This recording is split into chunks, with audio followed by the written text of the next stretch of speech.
Welcome to a noble society of young urban entrepreneurs sharing knowledge and building wealth. Welcome to the League of Hustlers. The hustle is in your bones. It runs through your veins.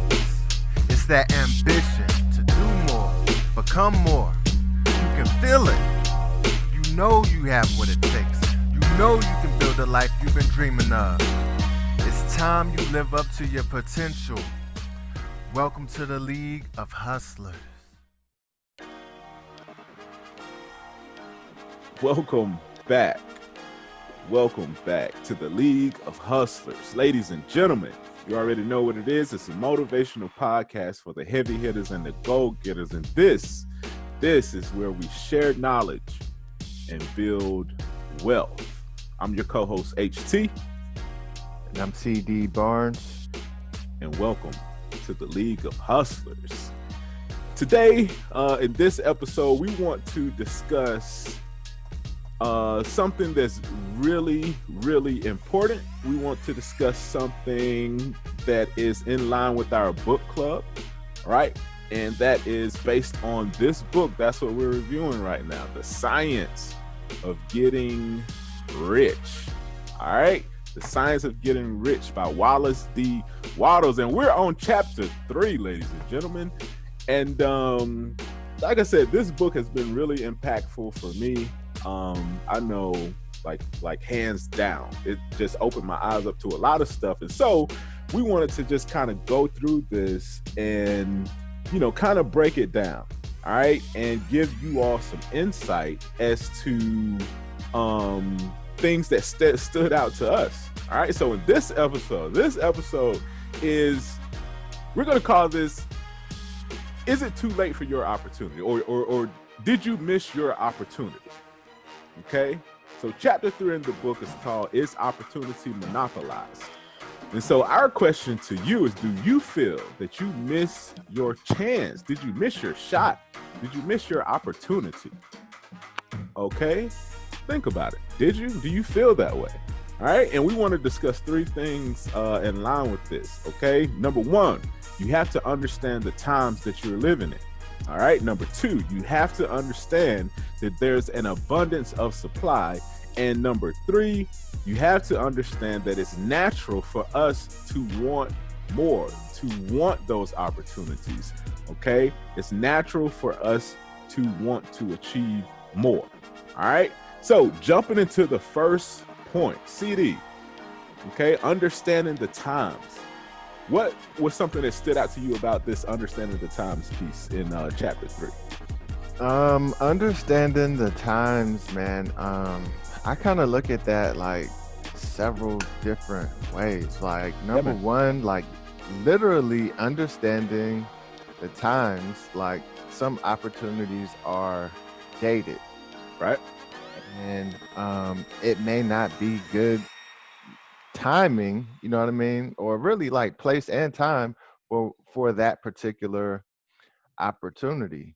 The example that comes to my mind immediately is like, let's say if you're going for a certain position in your job and you want to be, let's say, a manager or, you know, however, at this particular time, they're not hiring managers. All the positions are filled. So like in this particular organization, the timing is slightly off in terms of you attempting to pursue that goal. That doesn't mean that it can't happen, but this is one of those things that you have to take into consideration when attempting to pursue that goal. Maybe you have to change organizations.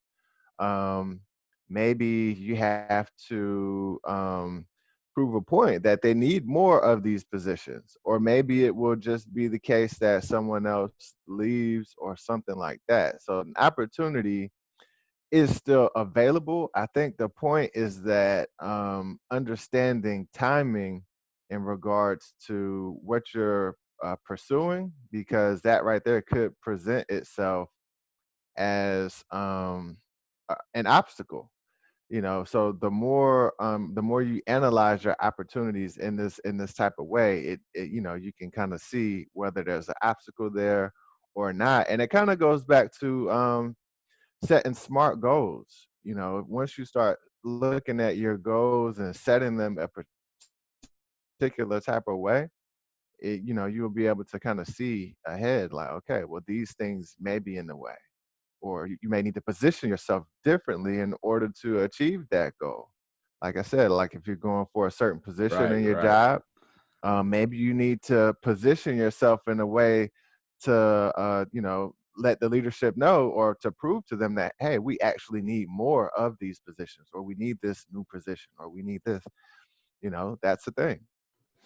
Yeah, and I like to look at the example of like just technology, right? And how technology has evolved. When we were born, I think the cell phone, was just available in this like a suitcase. All right. You had to have a suitcase or it was in your car in this big, in the center console. You had to replace your center console and all kind of stuff, right? And Mhm. it has evolved over time, right? And it went to the, the big phones with the big antenna on it, you know what I mean? And then it went to the, like the 3390s, the Nokia 3390s, you know what I mean? And then just taking a look at that example, right? When the 3390s came out, I think they started doing different cases for them, right? So boom, there's an opportunity. Before that, it was an opportunity to get into like the cellular business in terms of actually creating cell phones, right, that work with mobile networks. And then as it progressed, you went into like, okay, now let's put accessories on the cell phone, right? Boom, Mhm. there's an opportunity, right? And then it moved on. Then it's the thing started to be like apps on the cell phone. Boom, another opportunity. You see what I'm saying? But as time changed, there wasn't an opportunity. There wasn't as great of an opportunity, I'll say that, for the suitcase cell phones. Right, right. You see what I'm saying? So if you're Mhm. stuck on starting a suitcase cell phone business, you probably wouldn't be successful, right? And that's, I Mhm. think, what the book is talking about, right? With the cell phone cases and accessories, that's kind of still popping now. Like people still, buy cases. So boom, there's still an opportunity, Absolutely. in that aspect, right? But I think what he's talking about in the book is just understanding that as times change, um different opportunities will present themselves, right? And an opportunity that's good today may not be good Mhm. tomorrow. Okay. And I would just want to touch on two passages speaking on this first point. And it reads, at different periods the tide of opportunity sets in different directions according to the needs of the whole and the particular stage of social evolution which has been reached. Okay, then it goes on to say there's an abundance of opportunity for the man who will go with the tide instead of trying to swim against it. Okay, trying to swim against it, again, another example is like selling horse carriages, right? No one really wants to buy a horse carriage. Maybe a couple people do that live in remote areas, right? But no one really wants to buy a horse carriage, right? We moved on to cars now. You see what I'm saying? So understanding the tide of opportunity and which way the opportunities are flowing is important, right? Not to say that you have to only ride trends and stuff like that, but just understand that the way the needs of the whole, the way the needs of all the people on earth, you know, starts flowing, you'll benefit best to kind of flow that way too and provide things that are on that same track. Okay. Second point. Second point was or is there's an abundance of supply. Understanding there's an abundance of supply. It's out here. All right. And I know this may sound a little metaphysical or whatnot, but if we have a need, right, or if we have a want for something, that means there's enough of it out there for us to get it. I know that's, it kind of sounds, you know, out there, and it kind of sounds highly conceptual, but just think about it. If you have a desire for something, that means that it's there. You know, it means that it's available to you. Now, you may not know the direct path in terms of how to get it, you know, but us just by having that need or that want for it, all right, means that it's available, and it's going to be available, whatever it is. Okay, what do you think about that, CD, that point? I absolutely agree, man. It's you know, it's a fact. There is an abundance of supply. Um, I think one of the key points is, which it kind of, you know, is a great segue. But some of the points you were just making on the previous topic point, um, is going with the flow. Like, number one, you need to be in a proper position. The supply is definitely there. There's definitely enough for everyone, whatever it is that you're seeking. You just may need to put yourself in the proper position so that you are able to receive what it is you're seeking. It's as simple as that. If you're in the middle of the desert and you know you're looking for water, you may feel like, oh my gosh, there's not enough water. Right. However, if you were in a proper place, if you were in the right position, there's someone else in a totally different place, it feels like there's an abundance of water. You know, Right. it's too much water. You know, Too they're much. actually in the middle of the ocean somewhere, stranded, wish they could get out of the water. Mm. So it's kind of like it's all about your it's relative. It's relative to your position. So going with the flow, you know what I mean? Put yourself in a proper position, work into your favor, you know, and so back to the whole goal setting component of it, like set your goals in that way too. You know, set your goals in a particular way where um it's in alignment with the path that you're going to have to take to get there. It's like Jim Rohn talks about setting your sail with the wind. You know what I mean? Like if you're trying to get to a certain destination and it's, you know, you're setting your sail against the wind, is going to take you longer to get there. You need to figure out how to set your sail with the wind to get where you're going, you know. So you don't need to worry about changing the wind. You need to be a better sailor, you know, and put yourself in the proper position so that you can tap into that abundance of supply, because it is available. You know, there's always times where people need more money. Right. The truth be told, man, money is out here.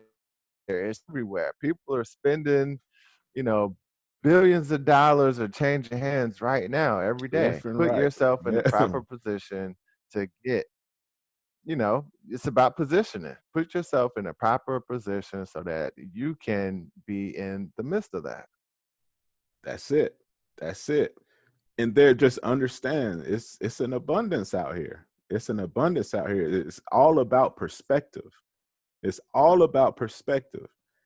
And what Right. tends to happen is that we tend to let the peanut gallery, right? We tend to let mainstream media, we tend to let like all of this just noise, social media, you know, news, like just all of this noise, we tend to let that dictate what we perceive as reality. That's not reality. They want ratings, right? Social media wants likes and views and followers, right? People gaslighting, you know, on social media.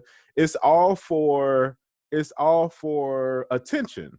You know what I mean? And sometimes I just get like tired of it. It's like, man, it's because you know it's fake. It's plastic. It's like, come on, right? You want likes, okay, we get it. You want attention, okay? Like the news, you want attention. All right, cool, right? The news sensationalizes stuff, but when we break stuff down, when we break, when we look at the real aspect of things, the supply hasn't changed. Everything is still out here. What's changed? Tell me what's changed. You know what I mean? Like, seriously, what's changed? Right? Did the gold disappear? Did silver disappear? Or did, money disappear? No, money is just is energy. It's just a number on a freaking computer screen, or some pieces of paper. You know what I mean? Like, all of the stuff is still here. There's an abundance of supply here. We just have to have the right perspective and understand that, Exactly. if we choose the right opportunity, it's going to open up, right? It's going to open up the channel for whatever it is you want, for that success, what you consider success. So you have to understand that a lot of the stuff you see and hear is noise, right? And it's intentional. It's sensationalized. It's just to get you to watch it. It's just to get you to like it, follow it, or just to invoke some type of reaction out of you. You know what I mean? And that goes from your friends, and that goes all the way to the news. But when you boil it down to the core, there's an abundance out here. Like, don't listen to that stuff.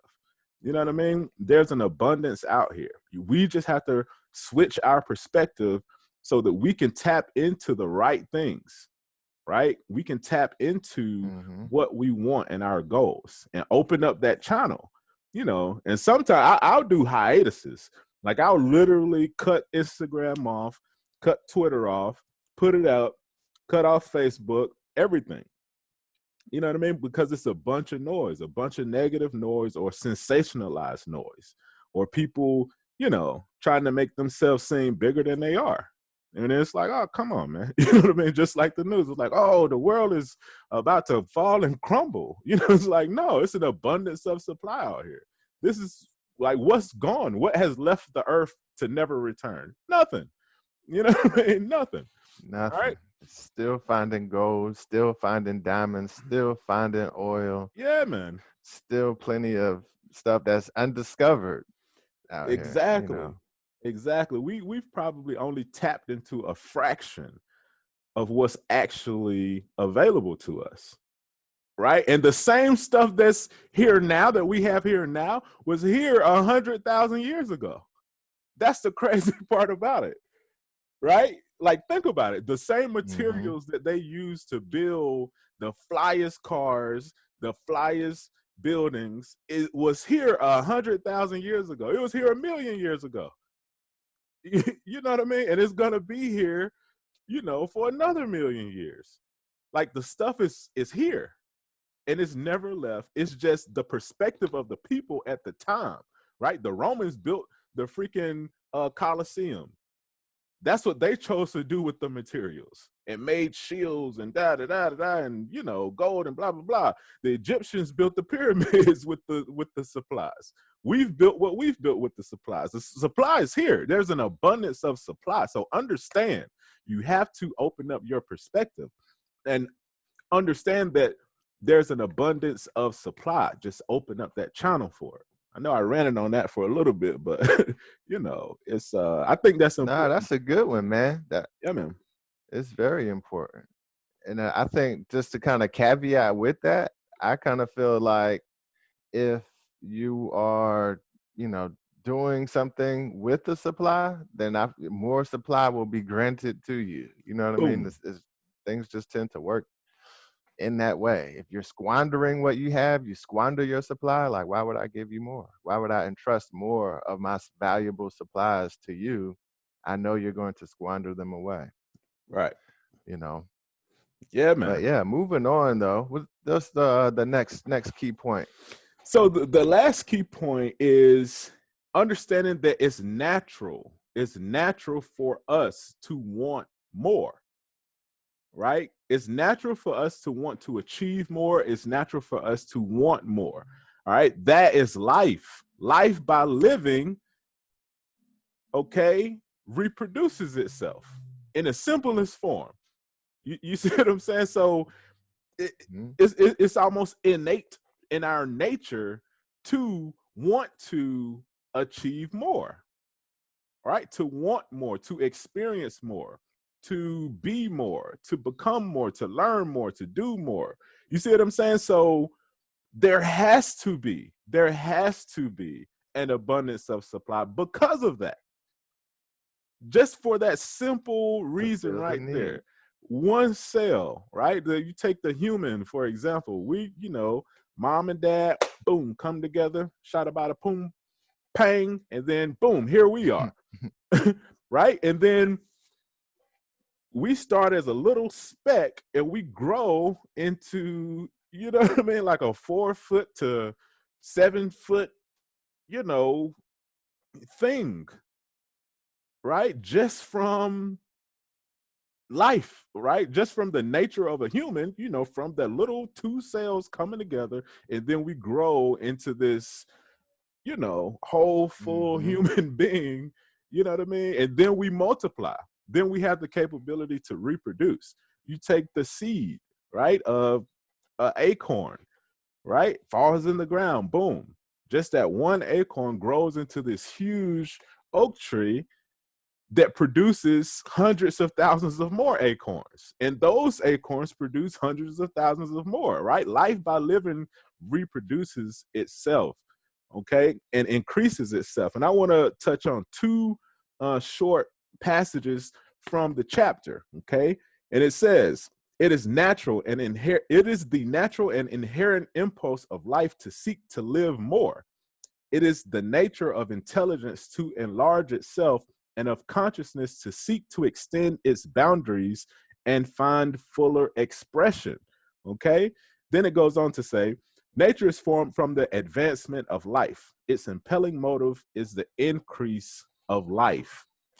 That's it. We want to increase our lives. Who doesn't want to increase their lives? If they don't, they're derelict, right? Something's wrong. If someone is content with being like not learning more, not experiencing more, not doing more, and they just want to sit in a box the rest of their life and not do anything, something is wrong with that person. At least you should at least want to read, right? Want to write, want to paint, want to travel, want to do something. You know what I mean? And so life by living increases itself. What you think about that? Man, that's perfectly put, man. That's exactly um the way it is. You should be wanting to grow. You should be wanting to develop yourself. Um and in whichever avenues, the great thing about it is that we can actually select, like a tree is a tree. And like you gave the example of the acorns, it is designed to reproduce or to grow in that particular way. As humans, like reproducing other humans, yes, but we can also grow and develop in so many other ways where you can focus your attention and decide to like multiply, your life, whether that's in relationships. You can focus your energy on your relationships and multiply, the types of experiences that you're getting out of your relationships. You can focus your attention into, education and, reading or books, learning, things like that, and then multiply there, the experiences that you receive in education. So the world is yours, essentially. You can select your own avenue and grow and develop in those areas, grow and develop in those ways. It's beautiful. It's Yeah, man. promising. It's fulfilling, man. Just select your way and then go. Be successful in that way. Be fruitful and multiply. However it is that you do. If you produce apples, get out there and produce them. Boom. If you are a carpenter, get out there and build. Get those houses built. Do Boom. get the Yeah, man. woodwork done. Whatever it is, be fruitful and multiply. I think that's it's awesome. It's amazing. It's natural to want to grow, basically. So don't let anyone tell you otherwise. Right. And you get to decide what avenue it is that you're going to focus your attention on and, multiply. Be successful. Be successful. It's your right. Is opportunity monopolized? No. No. You know, you have to Short look at it and answer. see. I would say Right. It right. depends. Well, it depends, but there's always a way. You know what I Right. mean? So, like, if you look at the other previous points, you know what I mean? Like, you may be setting your sail against the wind if you're trying to, you know, I don't know, if you're trying to go up against Apple, you know, right now at the peak Right. of what they're doing, and you're trying to go against Apple with, you know, creating a smartphone. Yeah, You but it may be still, difficult for you, it's exactly but it you could it do it. it's still possible. You know what I mean? I think it's Mhm. important that we make a note where I think you touched on this earlier, and so to your point, there's always an opportunity.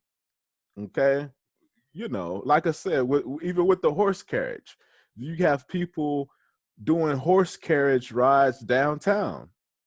Right, Right? They're selling horse carriage rides. You pay $60 to $100 and you can have a nice romantic horse ride around downtown. You see what I'm saying? So, it's there's always opportunity, but what I think it's important to make that distinction where it's like, it just depends. It depends on how, like, what you're talking about, but short answer, is opportunity monopolized? No. Did you miss your opportunity? No. No, you did not. Short answer, no. Okay. Deeper answer, it depends, right? If Are you gonna try and be the next right. Apple? You know what I'm saying? Are you gonna try to knock, you know, Apple off the block? You know, you could, you know what I mean? It might be a heavy feat, right? But in this cell phone example, you had the brother who created his own cell phone line. I forgot what it was called. Did you see that? Nah, but while I'm thinking about it, and we kind of discussed this earlier too, though, everybody can relate to or has seen the Teslas. You know what I mean? It's not every There you go. year or every, you hardly ever see new lines of cars come out. You Right. know, that avenue is filled. So why, produce a whole new brand of car? However, you know what I mean? You can iterate the industry. You can, Boom. kind of level it up. Like, okay, we're producing a whole new brand of car and it's electric. You see what I'm saying? It's Yeah. that little difference that distinguishes you from the rest. Is opportunity monopolized?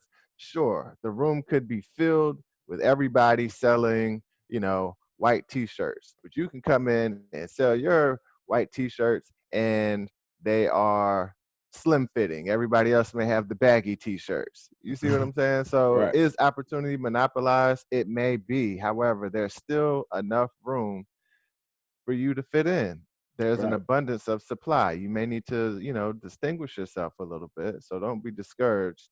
Just find your way. Yep. And that's the important part is your focus, right? Your aim, right? Don't if everybody's selling the regular t-shirts, don't come in selling the same regular t-shirts. That if you go that way, yeah, it's monopolized. The big players has it blocked off. But just shift your focus. Hey, get the slim fit joints. You see what I'm saying? So just your perspective, focus on your Mhm. perspective, right? Because it's always an abundance of supply. The same stuff that was here 100 million years ago is still here today.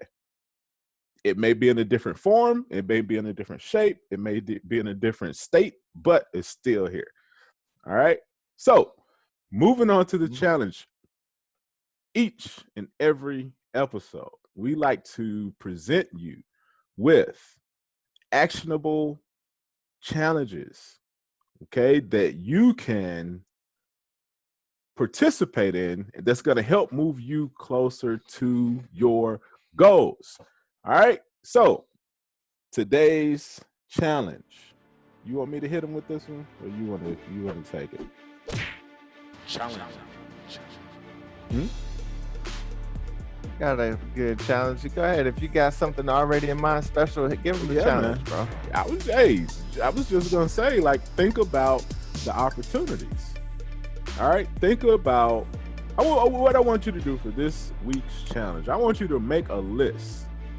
Make a list of different opportunities, okay, that you could potentially, not that you're gonna do, but just potentially. I want you to just start playing with some different ideas and some different opportunities. But I want you to do it like this.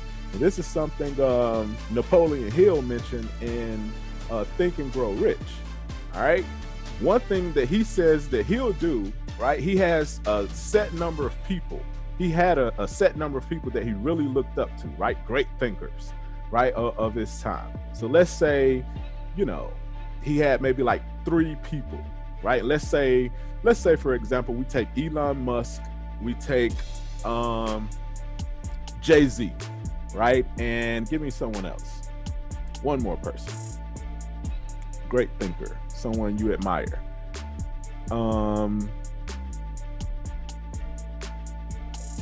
Steve Jobs. Steve Jobs. Boom. Steve Jobs, Jay-Z, Elon Musk. All right. So what Napoleon Hill said he'll do is he'll look at an opportunity or look at a situation and try to think as Elon Musk would think. Try to think as Jay-Z would think.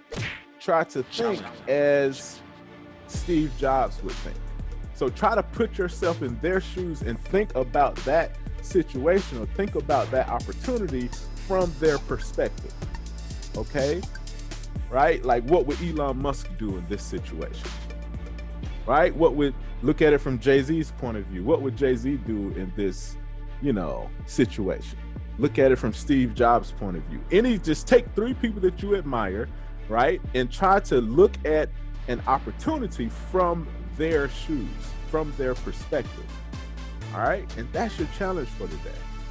It's really simple and it's really fun. And just make a list.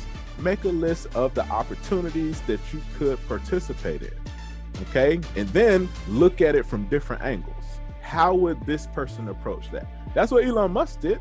He looked at the car and said, I would approach a car this way. First off, we're going to make it electric. First off, we're going to make it minimalist.